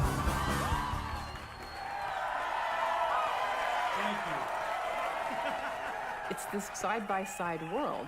There are celebrities like Cruise and Travolta, and then, you know, there are people who tell terrible tales of what happened to them in the church, being imprisoned and really horrible psychological games. Tom was in Spain. They were opening up a new Scientology church in Madrid. And he was overheard to complain that he needed a new girlfriend. Soon after that, a young Scientologist pre-med student named Nazanin Bonianti, she was told that she was going to get a special assignment. Number of transactions increased. Years later, Nazanin became a successful TV actress and would have a small part in a Paul Haggis film. But at the time, she was a dedicated young Scientologist who believed in the church's claims for its humanitarian mission. In fact, she set a monthly record for selling books for the church. Nazanin may not speak publicly about her experiences because of an NDA the church pressured her to sign, but I discovered details from FBI testimony regarding her ordeal. David Miscavige assigned Nazanin's case to a key church official, Greg Wilhere. He put her through a 1-month program of on-camera interviews, intensive auditing, and security checks. She was moved in to the Celebrity Center, separated from her family, and certain problems were addressed during this period of time. One was she had a boyfriend. She is handed a transcript of his auditing session in which he admitted that he had an affair. And so she broke up with him. Then Wilhere took her to an orthodontist to have her braces removed. At Burberry and other stores in Beverly Hills, he bought her $20,000 worth of clothes. At the Celebrity Center, a man who worked for Cruise's hairstylist colored Nazanin's hair to Cruise's liking. Nazanin was told that her makeover was part of the church's humanitarian mission. She had to look her best for conferences with world leaders. Only after she was flown first class to New York did she discover the actual role that the church wanted her to play. She was to be the girlfriend of Scientology's biggest star. Within a month, Nazanin was living with Cruise. While at his house in Telluride, Miscavige came to visit. Overcome by a severe headache, Nazanin had a hard time understanding Miscavige, which infuriated him. The next day, Cruise, inches from her face, pounded his fist on the table and screamed at her for insulting the head of the church. 2 weeks later, church henchman Tommy Davis delivered the news to Nazanin. The relationship with Cruise was over. And they, according to her, came to her apartment with her mom and found every photograph of the two of them together and took them away, and every scrap, every letter, everything. as if it never existed. And she was really upset because she had been really hurt by the whole thing. And she made the mistake of telling her friend, who immediately went to tell someone in the church. She agreed to do punishments like cleaning out the public bathrooms on her hands and knees with a toothbrush. Well, other people she knew were sort of stepping over her. Did nothing wrong, other than tell her friend that she was heartbroken. And this is the way she was treated? The church claims that Miscavige has no involvement in Cruz's personal life, and that the search for Cruz's girlfriend never existed. I want to tell you something. That I have never met a more competent, a more intelligent, a more tolerant, a more compassionate being outside of what I've experienced from LRH. And I've met the leaders of leaders, okay? I've met them all. So I say to you, Sir COB, we are lucky to have you, and thank you very much.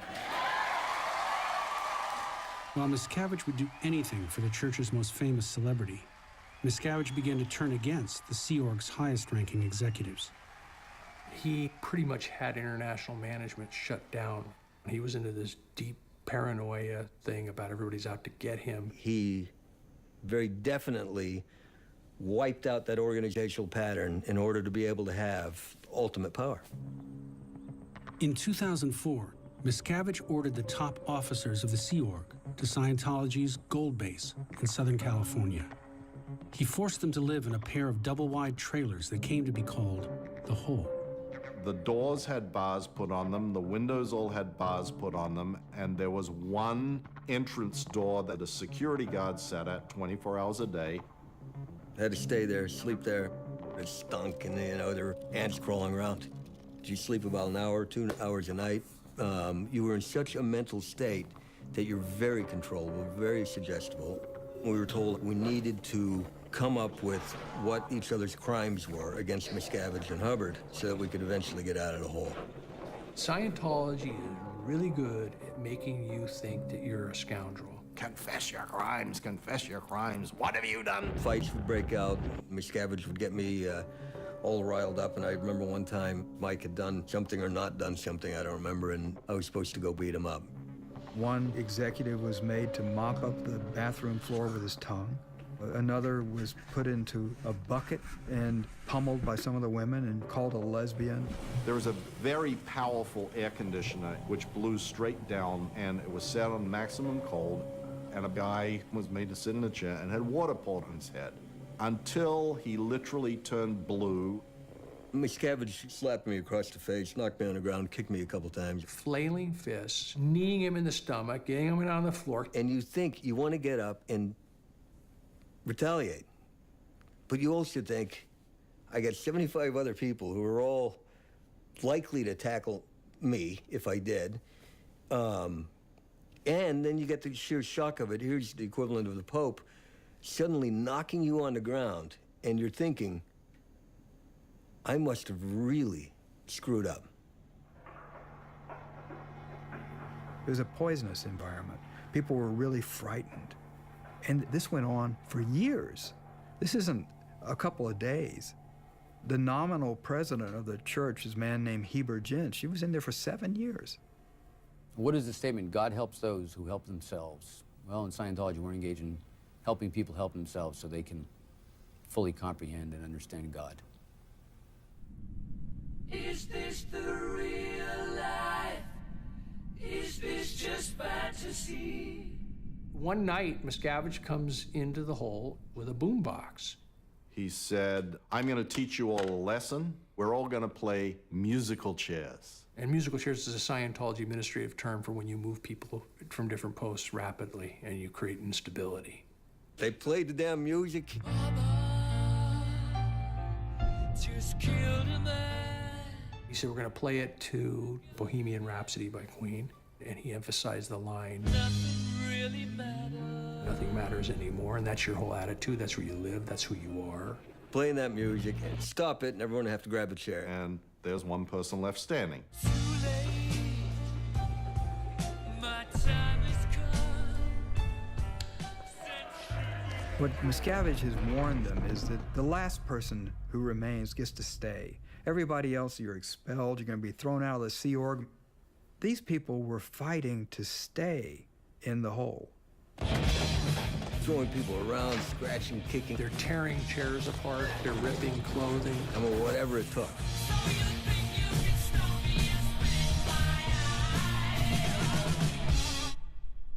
But then nothing happens.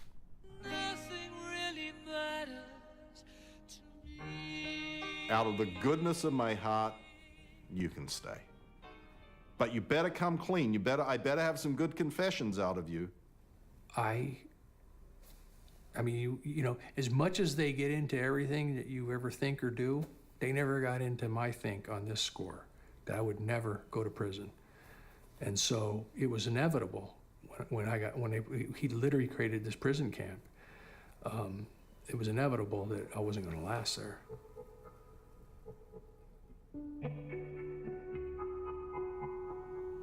It's embarrassing to have ever been involved with, you know, to think about it. You go, God, I can't even believe I'm talking about it, but it was bad.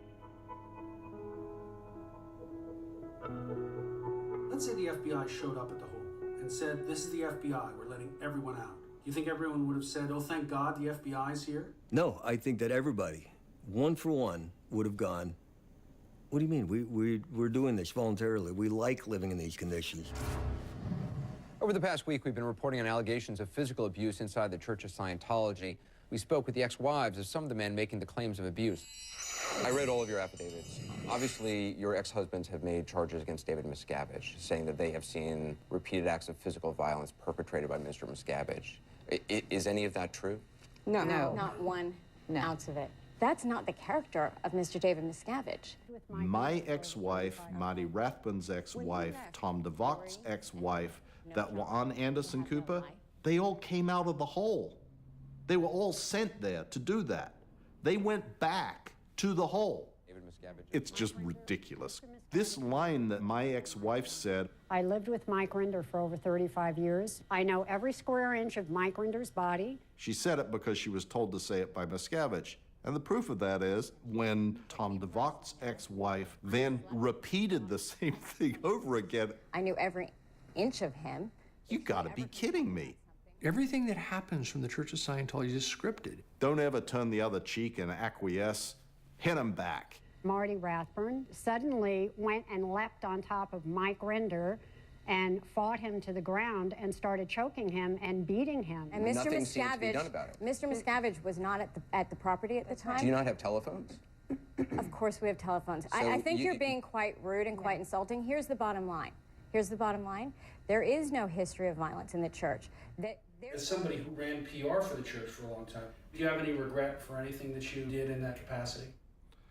Well, I think the biggest regret is when John Sweeney at Panorama was doing his program, it was the culmination of a lot. I mean, I'd been in the hole for a year, and I ended up being sent to England. Hi, Mike. He was constantly going, well, why do you have private investigators following me? I'm like, that never happened. Ever happened. And of course there were. I was following John Sweeney. Oh, there it is. Okay, there we are. He's got his camera and he's standing there and he's saying, I want a response. I have credible witnesses. Did David Miscavige physically assault you? And I said, those allegations are absolute, utter rubbish. Absolute, utter rubbish. You have been assaulted by Miscavige. many times. Perhaps more than anybody else.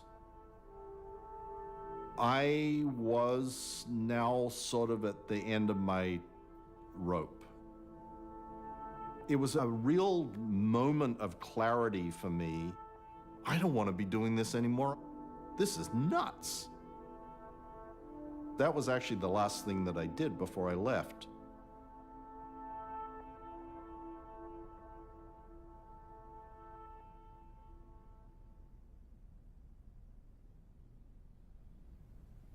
So I've been in Scientology about 2.5 years.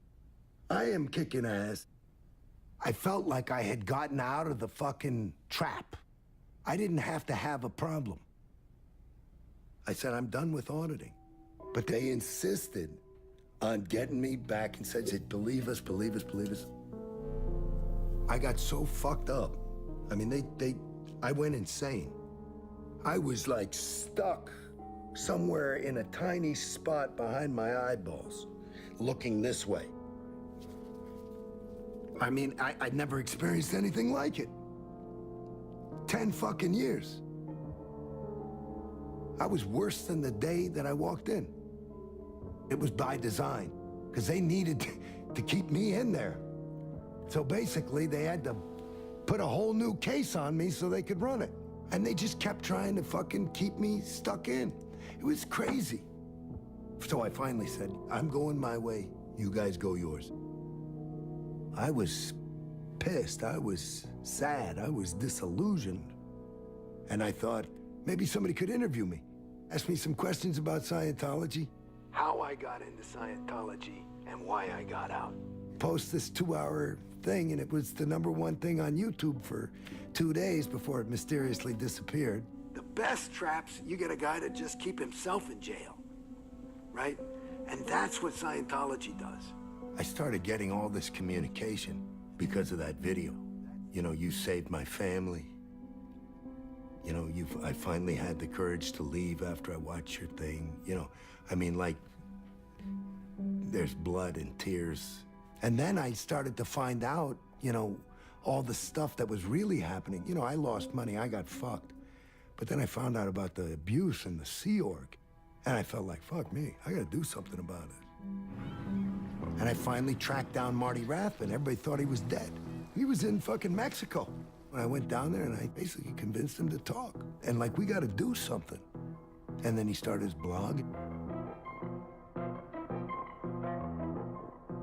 There was a beating every day. And if it wasn't him doing it, it was from him inciting others to do it to others. I think that it's a cult. I'm doing my own thing. I want to get on with my life. I'm telling the truth. Suddenly, I heard senior members of the church were speaking out. So I started to look, and I started to read, and then I started to reach out to people. Two of my daughters are gay and told me how they'd been treated within the church. I didn't know. Paul Haggis's daughters were openly harassed by church members for being gay. Investigating further, Haggis discovered the church doctrine viewed homosexuality as a disease that only Hubbard's teachings could cure.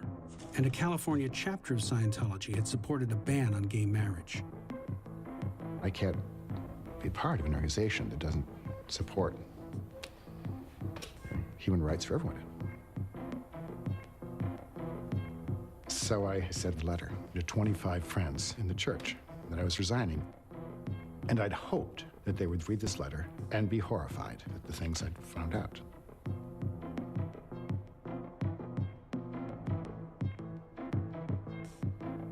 A few days later, I drive home. Looked to be 10 people standing in my front yard. I recognized them, they're my friends. They said, Paul, we need you to tear up this letter. And we need you to get all the copies and tear them up and resign quietly. I said, I don't do that. I'm sorry, I don't do that. I'd send a copy to Marty Rathbun. He put it on his blog, 1 page on a day, and didn't reveal my name until the Friday. Monday morning, I woke up. 600 of the top newspapers in the world had it. It was in Bulgaria. I mean, it was reprinted in 7 languages. I went, oh my God, what have I done? I mean, it did garner a lot of interest. People will judge you one way or the other. I figured people would judge me as really stupid. But then I was really stupid. I was part of this for 30 years before I spoke out. I felt deeply ashamed. Why didn't I do it earlier? Why didn't I look earlier? People are so indoctrinated and have been in Scientology a really long, long time. Or they've grown up in it. They don't know anything else. It's so scary to them to have to start all over. And it takes a really strong person to stand up to them and say no. And in 2009, my son was on staff at the church. And the Truth Rundown came out in the St. Pete Times, exposing what was going on with the beatings people in the hole. The church was very mad at my son because he knew it was going to happen, and he didn't tell them. And he didn't tell them because he had a good friend that became friends with Mike Rinder and Marty Rathman, and he believed what they were saying in the Truth Rundown. The church was threatening, that he was going to get declared a suppressive person if he didn't disconnect from his friend. My son, he was raised a Scientologist, and he'd been on staff. He made $30 a week. He headed up their Boy Scout troop. He was like this consummate youth of Scientology. The Continental Justice Chief called him on the phone, and it was after that that Declare came down. And he was just devastated. The church told his friends everything they could find in his PC folder to ruin his reputation. I wrote this petition. I tried to put in everything good that my son had done. Dear Sarah, thank you for the letter that you sent regarding the situation with Nick Lister. I cannot approve that you continue your connection with Nick. No one's going to tell me when I can and can't speak to him. No one but me. Your Committee of Evidence Findings and Recommendations recommended you be labeled suppressive, engaging in malicious rumor mongering to destroy the authority or repute of higher officers or the leading names of Scientology. My husband was charged with that one because he was telling me what he read on the internet about David Miscavige. They say don't go on the internet, don't read, don't go to these sites. From the time that I got in, for 30 years, I never read one critical thing about Scientology. When I finally decided to open my eyes and look, I was shocked, just shocked. The church. But if you're a member of the Church of Scientology and someone in your family or a friend or your spouse is skeptical or critical of the Church of Scientology, you are supposed to disconnect yourself from that person. And Tommy Davis, who is the spokesperson for the church, he's being asked about the policy of disconnection. Anything that's characterized as disconnection or this kind of thing, it's just not true. There is. I confronted him about this, and I said, Tommy, I don't have to search outside to ask for, check research and see if this has happened to other people. It's happened to my wife. You asked her and me to disconnect from her parents because of something trivial they did years ago. My wife disconnected from me, my daughter, my son, my brother, my sister, my mother, all of my nieces and nephews. And that is the only family that I have. You label these people suppressive so that, everybody automatically, they're discredited and they must disconnect from it. And that's how you keep people in a bubble. That's what they do. I mean, my son was declared because he wouldn't disconnect from his friend. I was declared and my husband was declared because we wouldn't disconnect from my son. And now guess what happened? Everyone connected to us just scatters to the wind. Through all of this time, I have a daughter who's very much into the church. I have a granddaughter who's the love of my life and who loves her Nana. I was planning on talking to my daughter and trying to tell her what was really happening. She hugged me. She told me she loved me. She said, I have to disconnect from you.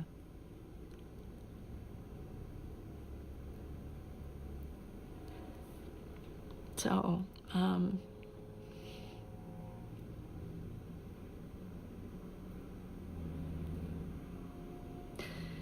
I just was concentrating on smelling her hair and seeing the way she felt, touching her skin, my face. It's the last time I saw them.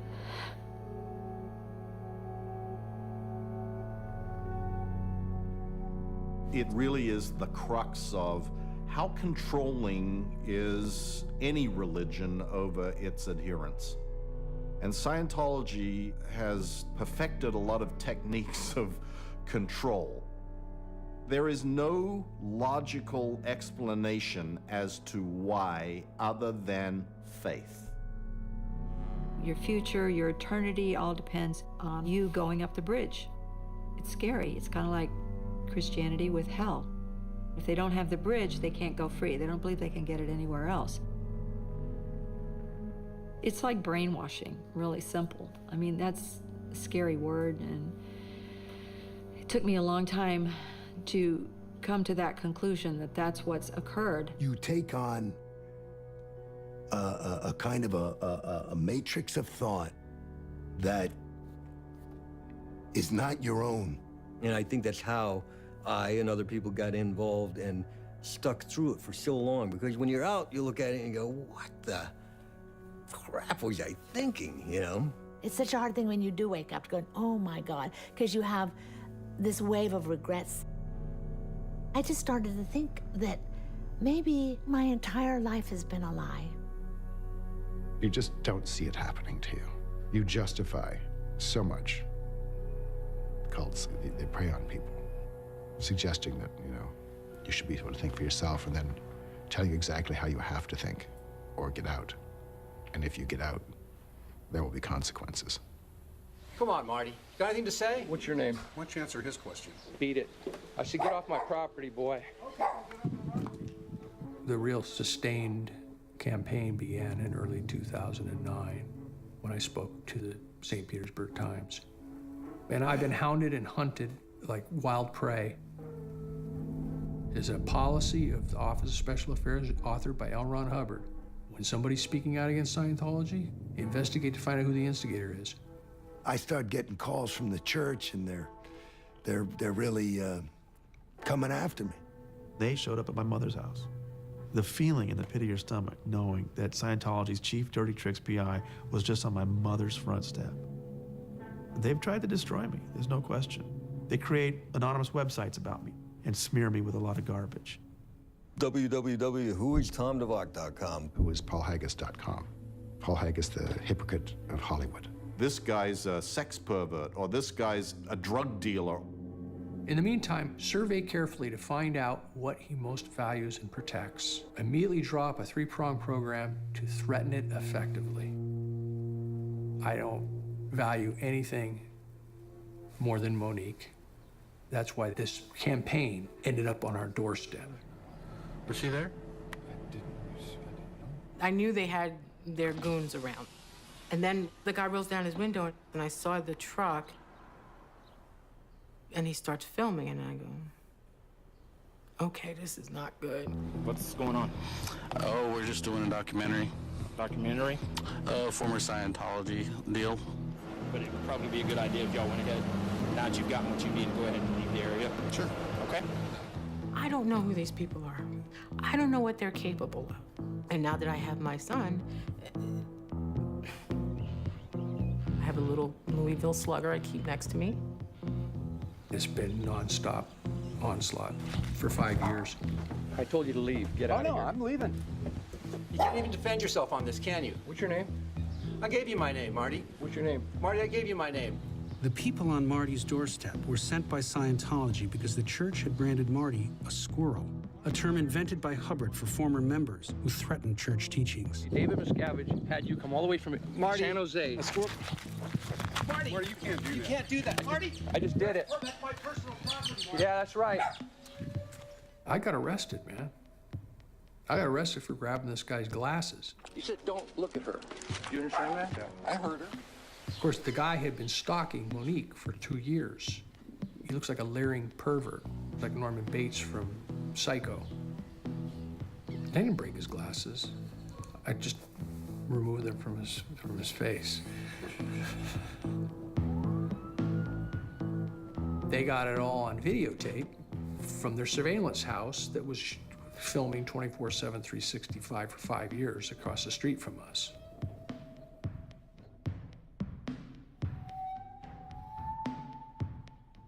This lawsuit with Monique Rathman. It's a brilliant legal strategy. If Marty sues, the church just says this is a First Amendment fight. This should not be in a court of law. But Monique was never in Scientology. She's suing David Miscavige and asking to depose him. And Scientology will do anything to keep him out of that situation. And the point is, Judge, if you let me make my presentation on First Amendment law that comes from the United States Supreme Court, all of this... For every court date, the church hires a bevy of high-priced lawyers. They are determined to use every legal trick in the book to keep Miscavige from having to testify about church abuses or whether the religion of Scientology is actually operated like a business, controlled by the whims of a single individual. In 2014, Miscavige celebrated the ongoing expansion of the church, but he was hiding a terrible secret. The church's active membership has dropped to fewer than 50,000 people, yet the financial value of Scientology is soaring. And how about we just say 2013 is the year we went stratospheric. The church is making investments and buying valuable real estate all over the world. That financial clout gives Scientology enormous power. It's a kind of tax-free shell company growing past $3 billion in assets.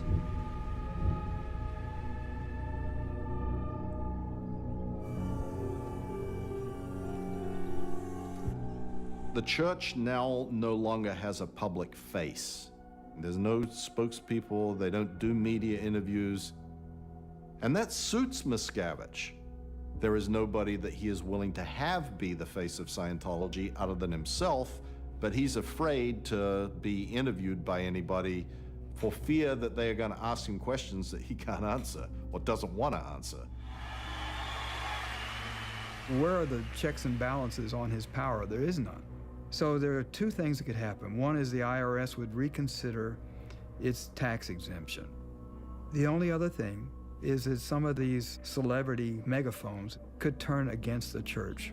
And Tom Cruise should be leading that chorus.